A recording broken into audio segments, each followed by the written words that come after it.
केनोपनिषद में आदरणीय पंडित श्री मोतीलाल शास्त्री जी के आलोक में चर्चा पर जुटे हुए हैं और कल ही से हम सभी कई बिंदुओं पर बार बार चर्चा करते हैं, जिसमें पहला बिंदु यह है कि ग्रंथ का शीर्षक क्या है। दूसरा बिंदु है कि आदरणीय पंडित मोतीलाल शास्त्री जी ने इस उपनिषद का नाम प्रज्ञान वर्णन परोपनिषद क्यों दिया। और तीसरा, इस ग्रंथ की क्रियात्मक शैली है उस पर। मैं इन तीनों की बात को प्रारंभ करने से पहले ग्रंथकार के द्वारा जो मंगलाचरण आचरित प्रारंभ में किया गया है, इस मंगलाचरण में पंडित श्री मोतीलाल शास्त्री जी ने अपने श्री गुरु चरण को प्रणामांजलि निवेदित किया है। मैं उससे प्रारंभ करता हूँ। प्राक्कर्मोदयतो हि यस्य मिथिला देशे शरीरोदयः श्री विश्वेशदयोदयाच्च समभूत काश्यां सुविद्योदयः राज्ञा प्रीत्युदयादभुत जयपुरे संपत्ति भाग्योदयः सिद्धः तन्मधुसूदनाय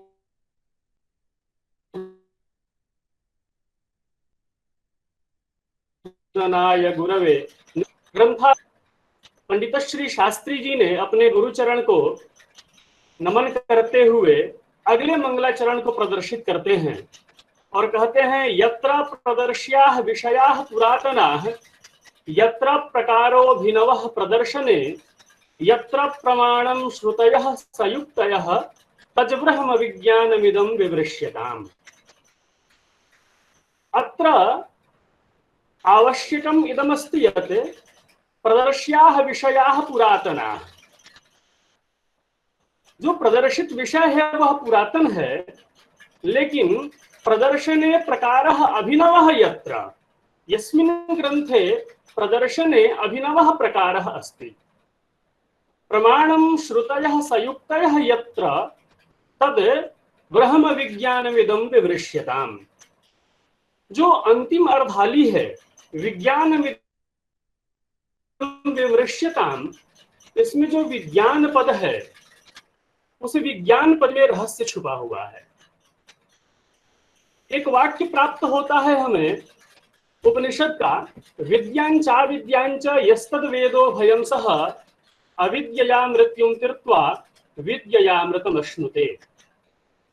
विद्या और अविद्या दोनों हमारे साथ में चलते हैं। वेदो भयं सह अविद्यया मृत्युं तीर्त्वा विद्यया अमृतम अश्नुते।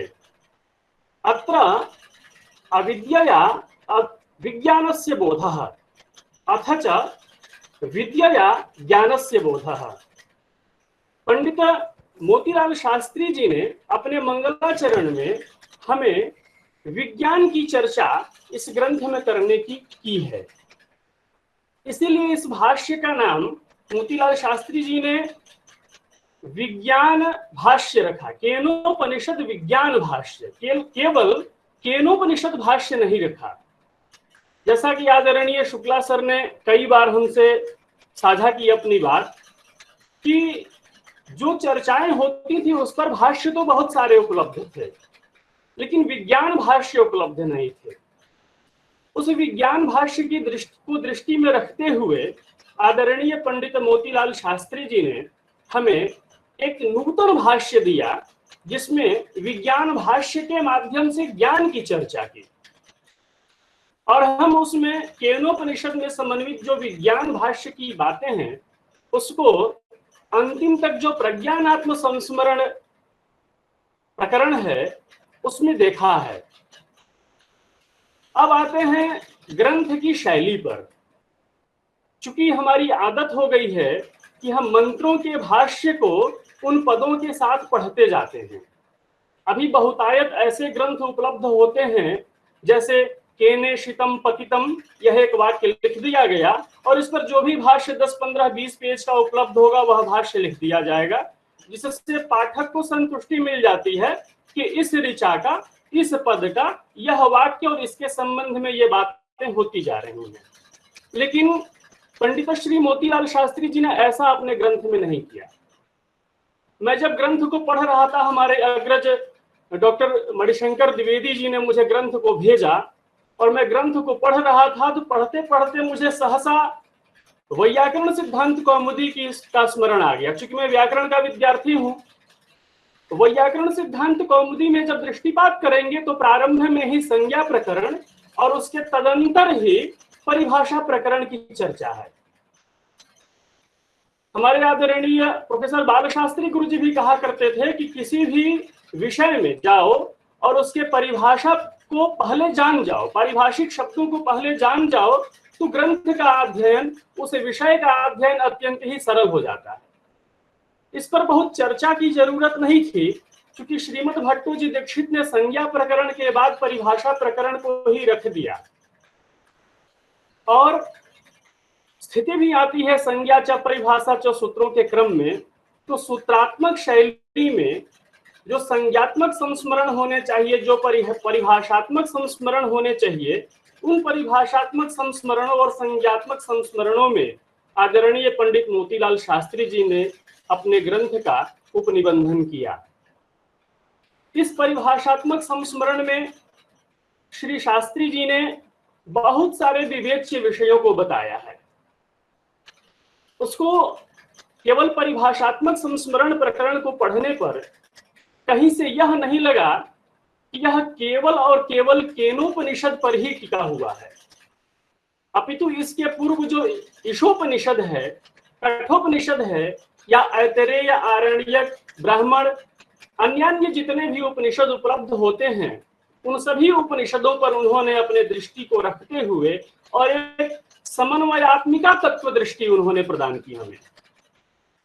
उस समन्वयात्मिका दृष्टि को प्रदान करने में कभी भी ग्रंथकार इस शैली का निबंधन नहीं कर सकता है जिस शैली में हम आजकल भाष्यों को पढ़ते आए। तो वह एक ग्रंथकार की काचित विशिष्टा शैली अस्ति, और उस विशिष्टा शैली को हमें निश्चित ही पढ़ करके संदर्भ के रूप में, हमें अपने निधि के रूप में स्वीकार करनी चाहिए। अब आते हैं हम प्रज्ञान वर्णन परोपनिषद इस वाक्य पर। सबसे पहले प्रज्ञान की चर्चा करेंगे कि प्रज्ञान है क्या। तो प्रज्ञान के बारे में प्रकृष्टम ज्ञानम प्रज्ञानम, या प्रज्ञायते अनेनेति प्रज्ञानम, या स्वादु अस्वादु विजानाति तत्प्रज्ञानम उदीरितम, इस तरह के अनेकानेक हमको प्रज्ञान की परिभाषाएं प्राप्त होती हैं। इस प्रज्ञान की परिभाषा में जब प्रज्ञानोपनिषद की चर्चा कर रहे थे श्री मोतीलाल शास्त्री जी ने, तो प्रज्ञानात्म संस्मरण को चूंकि ग्रंथ के शीर्षक के आधार पर सबसे बाद में उन्होंने रखा। इसके पहले हम यह देखेंगे कि श्री मोतीलाल शास्त्री जी ने अपने ग्रंथ में किन किन चीजों पर ध्यान दिया। यदि उपनिषद शब्द का तात्विक विवेचन की बात हो, या मंत्र ब्राह्मणात्मक वेद शास्त्र के संस्मरण के संबंध की बात हो, या पूर्व मध्य उत्तरवर्ती मीमांसा जैमिनी सांडिल्य व्यास नामक आचार्य भेद से तीन क्रम संस्थान की बात हो, या ज्ञान विज्ञानात्मिका ब्रह्म संपत्ति का दिग्देश कालानुबंधिनी प्राकृतिक बुद्धि से आत्यंतिक विभेद की बात हो, या बृहद आरण्यकोपनिषद, ईशोपनिषद, भगवत गीतोपनिषद इत्यादि सुप्रसिद्ध उपनिषद शब्दों की यौगिकता और उसके समन्वयात्मक दृष्टिकोण की बात हो, या सर्वोपयोगी मानव जीवन से संबंध रखने वाली जो हमारी कर्तव्य निष्ठात्मिका और आचार्य निष्ठा से अनुप्राणिता गीता है, उस गीता की उपनिषदगता तत्वों की स्मारक सूची परकता से दिग्दर्शन की बात हो। इस तरह की अन्य बातों को उन्होंने बिंदुवार अंक देते हुए सात्मक संस्मरण में चर्चा की है। इन सभी बिंदुवार चीजों को यदि पढ़ते चला जाए तो जो आगे के हमारे विवेच्य विषय हैं, जिसमें चिदात्म संस्मरण की चर्चा उन्होंने की है या प्रज्ञानात्म संस्मरण की चर्चा उन्होंने की है, वह विषय अत्यंत ही सरल हो जाएगा। आदरणीय मोतीलाल शास्त्री जी ने विधिवत अधीत वेद वेदांगत्वे नापाततोधिगत वेदार्थस्मिन् जन्मनि जन्मांतरे वा, इस तरह के वाक्य का स्मरण करते हुए ग्रंथ का उपनिबंधन नहीं किए, क्योंकि उन्होंने अपने ग्रंथों में कई ब्राह्मण आरण्यक उपनिषद ग्रंथों का संदर्भ दिए हैं। ग्रंथों का जब मैं अध्ययन कर रहा था तो प्रथमा कक्षा में लघु सिद्धांत कौमुदी में एक अव्यय प्रकरण में हम लोग श्लोक पढ़ा करते थे।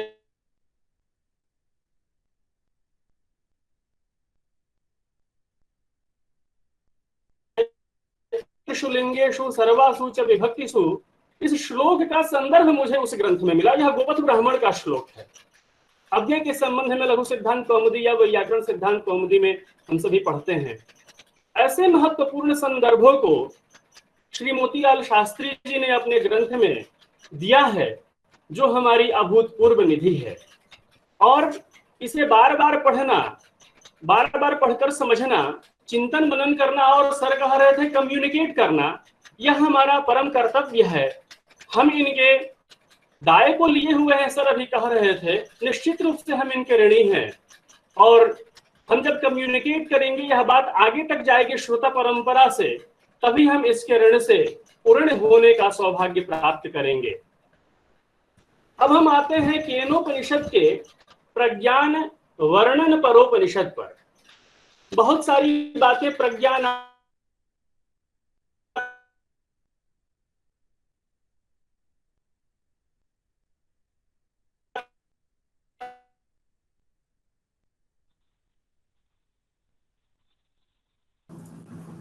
की उपनिषद में कुल मिलाकर 34 मंत्र हैं। और प्रज्ञा के बाद यदि हम केनोपनिषद के इस प्रज्ञानात्म वर्णन परे उपनिषद भाष्य में, जिसे आदरणीय श्री मोतीलाल शास्त्री जी ने भाष्यबद्ध किया है, इसमें 7 तरह के आत्मविवर्तों की चर्चा है। कई हमारे पूर्व वक्ताओं ने उन 7 आत्मविवर्तों की चर्चा भी की है, उनका पृष्ठपोषण नहीं करूंगा। उसमें जो 5वां संवत्सरात्म विवर्त है, वह संवत्सरात्म विवर्त नामक आधिदैविक चांद्र आत्मा से अभिन्न प्रज्ञानात्मा नामक आध्यात्मिक चांद्र आत्मा को मूल मानकर तद विज्ञानोपनिषद माध्यम से ही आत्मसात में रहस्य का स्वरूप समन्वय हुआ है। इसीलिए इसका नाम प्रज्ञानात्म वर्णन परोपनिषद उल्लेख करते हैं श्री शास्त्री जी। प्रज्ञानात्म वर्णन परोपनिषद में श्री शास्त्री जी द्वारा प्रारंभिक मूलाधार प्रज्ञानात्मा को लक्ष्यारूढ़ बना करके और जिज्ञासुओं को प्रवृत्त होना चाहिए। बार बार हमारे शुक्ल सर भी इस बात को कह रहे थे कि हम केवल इसको जान सकते हैं, इसको चर्चा कर सकते हैं, और जानने और चर्चा करने के आधार पर ही हम प्रज्ञानात्म को जान सकते हैं। इसको शब्दशः यदि खोजा जाए, इसका अन्वेषण किया जाए, तो उसमें हम उलझ जाएंगे और जो वर्ण्य विषय है उस तक नहीं पहुंच पाएंगे। क्योंकि प्रज्ञानात्म वर्णन परोपनिषद में प्रज्ञान ब्रह्म केनोपनिषद का जो मंत्र है, ब्रह्मदेवेभ्यो विजिज्ञे इत्यादि, इस उपक्रम मंत्र से जो प्रतिज्ञात ब्रह्म तत्व होता है, उसी प्रज्ञान ब्रह्म तत्व के समन्वय के लिए यह केनोपनिषद प्रवृत्त हुई है। इसके चिंतन मनन से यह आभास होता है कि जिस प्रज्ञान ब्रह्म तत्व के समन्वय के लिए प्रज्ञान ब्रह्मोपनिषद प्रवृत्त है, वही सुप्रसिद्ध सर्वभूतांतरात्मा नामक आधिदैविक 6ठे आत्म विवर्त से अभिन्न भोक्तात्मा नामक पार्थिव कर्मात्मा है, जिसे देहात्मा भी कहते हैं। और प्रज्ञान ब्रह्म का बोध उपनिषद के द्वारा उस आत्मा को कराया जाता है। इस प्रकार बोध्य प्रज्ञानात्मा के साथ साथ ही बोधकर्ता कर्मात्मा भी स्वतः ही उस उपनिषद का लक्ष्य बन जाता है। इसी भोक्तात्मा भी कई लोगों ने उद्धृत किया है, जिसे कि उपनिषद के द्वारा प्रज्ञान ब्रह्म का बोध करा देना ही प्रमुख लक्ष्य हो जाता है। कर्मात्मा के आधारभूत प्रज्ञान ब्रह्म का ब्रह्मत्व सर्वव्यापक विश्वात्मा चिदात्मा पर ही अवलंबित होता है। इसलिए तदभिन्नत्वेनैव प्रज्ञानत्व ब्रह्म उपाधि से समन्वित हुआ है। कर्मात्मा ज्ञान ब्रह्म के माध्यम से चिदात्म स्वरूप बोध को प्राप्त करता हुआ कर्म निष्ठता में प्रवृत्त रहे, यही आदरणीय मोतीलाल शास्त्री जी का प्रणीत केनोपनिषद विज्ञान भाष्य तत्व समन्वय का निष्कर्ष उपलब्ध होता है। इस निष्कर्ष में प्रमुख रूप से कर्मात्मा, प्रज्ञानात्मा और चिदात्मा ये तीनों तंत्र समन्वित होते हैं और चौथे तंत्र के रूप में उपाय समष्टि प्रवृत्त होता है, जिसको बहुत सारे लोगों ने पूर्व में विवेचित भी कर दिया है। इसमें प्रज्ञान ब्रह्म के बारे में ऐतरेय आरण्यक में वाक्य आता है प्रज्ञान ब्रह्म के बारे में, एष ब्रह्मा एष इंद्रः एष प्रजापतिः एते सर्वे देवाः इमानि च सर्वाणि भूतानि। एष ब्रह्म, यही प्रज्ञान ब्रह्म ब्रह्म है, यही इंद्र है, एष प्रजापति, यही प्रजापति है, और एते सर्वे देवाः, यही प्रज्ञान ब्रह्म सभी देव है, इमानि च सर्वाणि भूतानि, पृथ्वी वायु अंडजानि चारुजानि च स्वेदजानि उद्भिजानि च। अंडज, स्वेदज, उद्भिज और जरायुज यही सब प्रज्ञान ब्रह्म है। अश्वाः गावः पुरुषाः हस्तिनः यत्किंच इदं प्राणिजंगमं च पतत्रि च यच्च स्थावरं सर्वं तत् प्रज्ञानेत्रम्। यह सब कुछ प्रज्ञान ब्रह्म के नेत्र से नियंत्रित होता है और यही प्रज्ञाने प्रतिष्ठितम, यही प्रज्ञान ब्रह्म में प्रतिष्ठित भी होता है। प्रज्ञानेत्रो लोकः, और यही प्रज्ञानेत्र लोक भी है। प्रज्ञा प्रतिष्ठा प्रज्ञानम ब्रह्म। अनेन प्रज्ञानेन आत्मना अस्मात् लोकात् उत्क्रम्य अमुन्स्मित् स्वर्गे लोके सर्वान् कामान् अप्त्वा अमृतः समभवत्। जो हमारी प्रज्ञान आत्मा है वह इसी प्रज्ञान ब्रह्म के द्वारा इस लोक से उत्क्रमित होकर स्वर्ग लोक में जाकर और अमृत को प्राप्त करती है।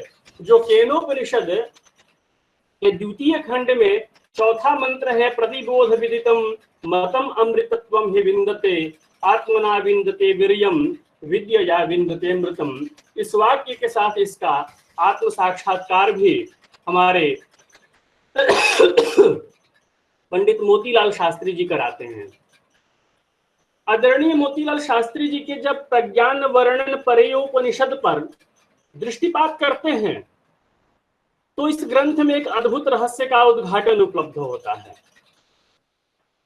मोतीलाल शास्त्री जी लिखते हैं, वाक तत्व और उनकी अग्नि रूपा उपनिषद शब्द की व्याप्ति का समन्वयात्मक प्रयास आरण्यक ग्रंथों, ब्राह्मण ग्रंथों तथा उपनिषद ग्रंथों से अनुगत उपनिषद शब्द के साथ करते हुए तन निबंधन विधि आरण्यक उपनिषद वचनों का संस्मरण करते हुए मोतीलाल शास्त्री जी लिखते हैं कि अग्नि का मौलिक स्वरूप यजुर्मय वाक्तत्व को ही माना गया है। यह अद्भुत वाक्य है। इस वाक्य का निष्पादन कहीं कहीं आचार्यों ने किया है कि अग्नि का मौलिक स्वरूप यजुर्मय वाक्तत्व को ही माना गया है, इसीलिए वाक्य को अवश्य ही उपनिषद माना जा सकता है। पांच भौतिक विश्व वांग्मय है और वांग्मय आकाश ही बलचित्त के कारण उत्तरोत्तर भाविनी ग्रंथियों के द्वारा क्रमशः पृथ्वी तेजो वायु रूप में परिणत होता हुआ पंचभूतात्मक बना हुआ है। अतएव सर्वभूत व्यापक शब्द तन्मात्रा रूप गुणभूतात्मक वाक्तत्व को संपूर्ण भौतिक विश्व की एक भौतिकी चराचर प्रजा की उपनिषद माना जा सकता है। इसी बात को तैत्तरीय आरण्यक के वचन भी सिद्ध करते हैं। तैत्तरीय आरण्यक का वचन है, वाचिमा विश्वा भुवनान्यर्पिता, और इसी बात को ऐतरेय आरण्यक के वचन भी सिद्ध करके कहते हैं, अथो वाग्वेदम सर्वम। जो तैत्तरीय ऐतरेय आरण्यक के ये दो वाचिमा विश्वा भुवनान्यर्पिता और अथो वाग्वेदम सर्वम है, इन दोनों वचनों को श्री शास्त्री जी ने अपने भाष्य में समाहित किया है और इस प्रकार से विधि नामक ब्राह्मण ग्रंथों में तथा आरण्यक ग्रंथों में प्रत्येक कर्म, प्रत्येक शब्द तथैव समन्विता ज्ञान विज्ञानात्मिका उपपत्ति रूपा विद्या तथा श्रद्धा की आधारभूता उपनिषद भी सहैव उद्धृत रहती है। इसके संबंध में श्री शास्त्री जी ने विभिन्न वैदिक वचनों को भी समाहित करते हैं। 2-3 शतपथ ब्राह्मण के उद्धरणों को देते हैं और ऐतरेय आरण्यक के वचनों को भी वो उपलब्ध कराते हुए कहते हैं तस्य वा एतस्य अग्निर्वागेव उपनिषद। दूसरा वाक्य देते हैं अथ आदेशा उपनिषदाम। तीसरा वाक्य देते हैं तस्य वा एतस्य यजुषः रस एवोपनिषद। और चौथा वाक्य देते हैं अथ खलु इयं सर्वस्यैवाच उपनिषद। इस तरह से वह जो हम चर्चा किए कि अग्नि का मौलिक स्वरूप यजुर्मय वाक् तत्व को माना जा सकता है, इसके संबंध में उन्होंने अपनी विभिन्न प्रस्तुति विभिन्न आरण्यक वचनों से, ब्राह्मण वचनों से, उपनिषद वचनों से कई तरह की शब्द चर्चाओं को हम कल से सुने हैं। जैसे 33 कोटि देवता को प्रोफेसर रामराज उपाध्याय सर ने उद्धृत किया, बेहरा सर ने उद्धृत किया, बहुत अच्छे से प्रज्ञानात्मा की चर्चा ममता त्रिपाठी मैडम ने किया और बहुत अच्छे तरीके से आख्यान का प्रारंभ प्रोफेसर सच्चिदानंद मिश्र सर ने किया। तो इन सभी उपनिषद विमर्शों को सुनने के बाद यह लगता है कि जितने भी भारतवर्ष के शैक्षणिक संस्थान हैं, उन शैक्षणिक संस्थानों के यदि संस्कृत की पद्धति में यदि आधुनिक संस्कृत को या प्राचीन संस्कृत को लें तो शास्त्री से लेकर आचार्य तक या स्नातक संस्कृत से लेकर स्नातकोत्तर संस्कृत तक सब मिला जुला करके हमारे संस्कृत वांग्मय में जितने भी ग्रंथ हैं उन ग्रंथों में 150 पौने 200 ग्रंथों तक हम सीमित हो जाते हैं।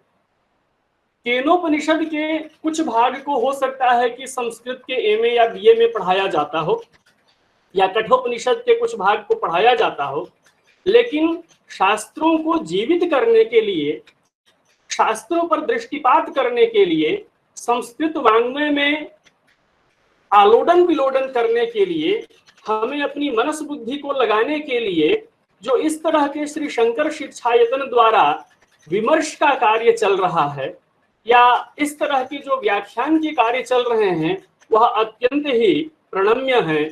ऐसे कार्यक्रम अवश्य ही उपादेय हमारे लिए होते हैं। मुझे यह कहने में कोई संकोच नहीं हो रहा है कि मैं व्याकरण से आचार्य किया, लेकिन केनोपनिषद को इस दृष्टि से कभी नहीं पढ़ा था कि मुझे उसमें के उसके विवेच्य विषय को जानना है या वर्णीय विषय को जानना है। लेकिन जब यह बात आई कि नहीं इस पर कुछ बोलना है तो यह मेरी जिम्मेदारी बन गई कि नहीं हमें इसके विवेच्य विषय को भी पढ़ना होगा। और इसी माध्यम से श्री शंकर शिक्षायतन द्वारा जो प्रचलित उपनिषद विमर्श हो रहे हैं, इन उपनिषद विमर्शों के ही माध्यम से हमें इस केनोपनिषद को पढ़ने का एक सुअवसर मिला। मैं पुनः अपने उस 2011-12 के संस्मरण को नूतन करते हुए और यहाँ उपस्थित doctor Dhananjay Mani Tripathi sir, doctor ममता त्रिपाठी सर, रेणुका मिश्रा महोदया, हमारे आदरणीय प्रोफेसर संतोष शुक्ल सर और आज के इस कार्यक्रम की अध्यक्षता कर रहे प्रोफेसर विष्णुपद महापात्र सर, हमारे सर्वप्रथम वक्ता डॉक्टर प्रचेतस जी, मैं सभी को हृदय से साधुवाद धन्यवाद देते हुए अपनी वाणी को विरमित करने का आदेश देता हूं। मैं इसी क्रम में अपने अग्रज डॉक्टर मणिशंकर द्विवेदी जी को भी प्रणाम करता हूं। मैं यह बताने में संकोच नहीं कर रहा हूं कि मैं पूर्व मध्यमा में था तो हमारे अग्रज मुझे प्रताप विजय और शिवराज विजय पढ़ाया करते थे। सर की बात मुझे याद आ गई जब कहे कि कम्युनिकेट किया करिए। यह हम युवाओं का गुरुतर दायित्व होता है कि अपने श्रेष्ठ जनों के कंधे से इस भार को अब लें और ले करके इस तरह की चर्चा को चर्चित करें, उसमें भाग लें, अपनी भागीदारी सुनिश्चित कराएं, गहन अध्ययन करें। और यदि हमारे अग्रज हमें शिवराज विजय और प्रताप विजय को नहीं पढ़ाए होते तो आज जो हमारा स्नेह, हमारी निष्ठा इनके प्रति है वह शायद होने में दुर्लभ होती।